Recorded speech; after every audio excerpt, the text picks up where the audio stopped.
Hi there. Welcome to another Tuesday Talk Father's Day edition.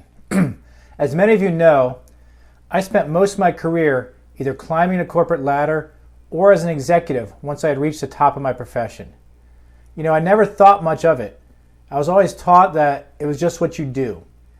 Even after having children, I continued to strive in my career, missing a substantial part of the early years of my children's lives. The time commitment and the pressures eventually built up, and I got to the point where I just didn't seem worth it anymore. I had accomplished what I could in my job, but was often absent at home, and not fully present even when I was there. As my eldest child was entering middle school, I reflected back on my time as a parent, and I found myself wanting. Maybe it was a high bar. Maybe I just wasn't the parent that I wanted to be. Fortunately, I was given the opportunity to step off of the path I had been on and to reprioritize my life. And I'll always remember that day. My kids telling me that it was the first time they remember me smiling. I tell this story because more and more fathers are experiencing the same thing. It is not everyone. Many have the balance between life and home that they desire, but many, like me, don't. Once you've committed to excelling in a challenging career, it's hard to scale back, both from an ambition standpoint and a financial standpoint.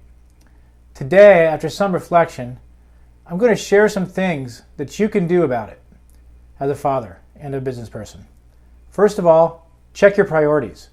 What is truly important to you, and in what order? Is it financial gain?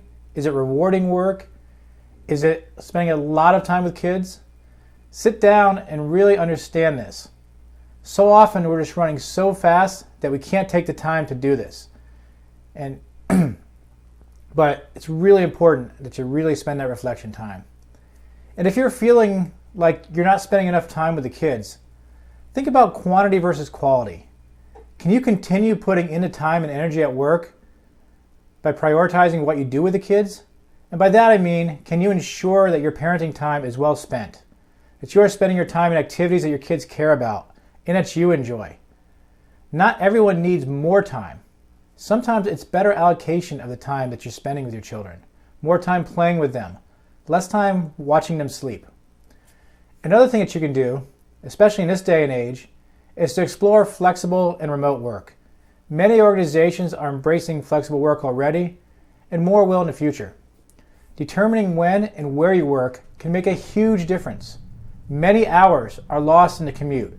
At one point in my career, I was commuting 13 hours per week. And if you're able to work at night, after the kids are in bed, there's even more parenting time available to you.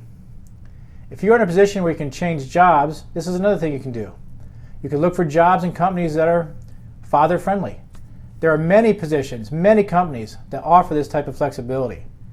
Now, recognize there could be financial trade-offs. You might need to simplify. You might need to cut back expenses. This needs to be part of the equation. You really need to think through this, and you need to have these conversations with your family. Everybody's situation is different.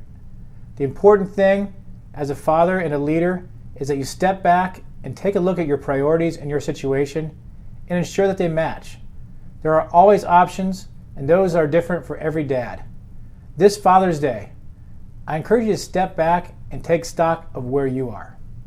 So happy Father's Day, and as always, go and make it happen.